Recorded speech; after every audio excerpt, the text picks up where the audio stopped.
Tapi dalam konteks buku Syura oleh Syekh Ahmad Ar-Raisuni ini, saya nak nukilkan ini penting kita faham, ya. Kerana kadang-kadang kita dengar cara umum syura, gunding, untuk apa perundingan.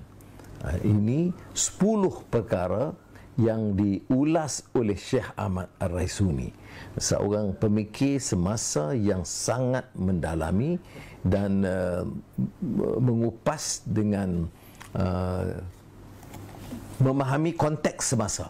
Ini kebijakan dia, keistimewaan dia, ya. Dia tak bincang hanya dari segi prinsip pokok, tapi dia faham keadaan yang semasa. Kata dia, 10 tujuan yang harus difaham kalau kita nak berunding atau demokrasi atau syura. Apa dia? Pertamanya, nak menentukan hala cara yang baik. Dia bukan syura untuk bagaimana kita nak rompak saham, ataupun kita nak berunding ni bagaimana kita nak rebut kuasa cara khianat. Itu bukan syura. Syura ini matlamatnya ialah cara yang benar dan baik. Itu yang pertama, ya. Saya ringkaskan, yang lain kena baca. Yang kedua, membebaskan. Syura ini membebaskan daripada keangkuhan, kezaliman pemikiran kita yang anggap kita dah betul lah, tak boleh dengar orang. Kita dah pandai, kita ada ilmu, kita ada lulusan daripada Universiti Melaya, daripada Azhar, daripada Harvard, maka tak boleh dengar. Ini kata dia tirani kerana tidak sanggup menilai pandangan yang lain kerana sikap angkuh itu tadi. Yang ketiga, untuk benar-benar mengelak, menolak keangkuhan kuasa dan tirani, pemerasan antara manusia. Jadi kalau bila dah berunding, dia tak mungkin lagi nak boleh teruskan cara zalim. Setuju? Baik. Tak setuju? Pergi ke munting. Setuju? Okey. Tak setuju? Gap, masuk penjara. Ini boleh dielakkan kalau ada semangat perundingan yang disebutkan dalam kupasan Al-Quran yang dikupas oleh Syekh Ahmad Ar-Raisuni. Yang keempat, syura ini mengajar kita lebih tawadhu, humility. Maknanya kita bukan pandai dalam semua perkara. Bagi ceramah ke, bagi pidato ke, bagi arahan, tak payah bincang kita. Pandangan dia walak terus, tak semestinya. Terutama dalam hal-hal keduniaan, tata kelola yang tidak sadar, tak ada satu orang yang punya kepakaran dalam semua bidang. Ini disebut mengajar kita apa dia humility atau tawadhu. Kelima, berikan ruang kepada semua. Ya, bagi peluang bagi orang, tiap orang yang dalam majlis syura itu memberikan pandangan dan kupasan. Nah, ini yang democratic spirit, ya, yang kita hidupkan. Keenam,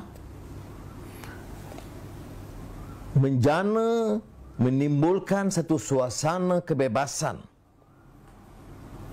dan inisiatif, ikhtiar. Jadi ada satu ruang, masing-masing boleh menyuarakan tanpa rasa takut. Oh tak, kawan ni gelaran dia besar, dia orang pangkat tinggi, oh dia orang kaya, dia ulama besar. Dia tidak menjadi satu kekangan kerana dia beri kebebasan untuk kita mengupas, kata Syekh Ahmad Ar-Raisuni. Kemudian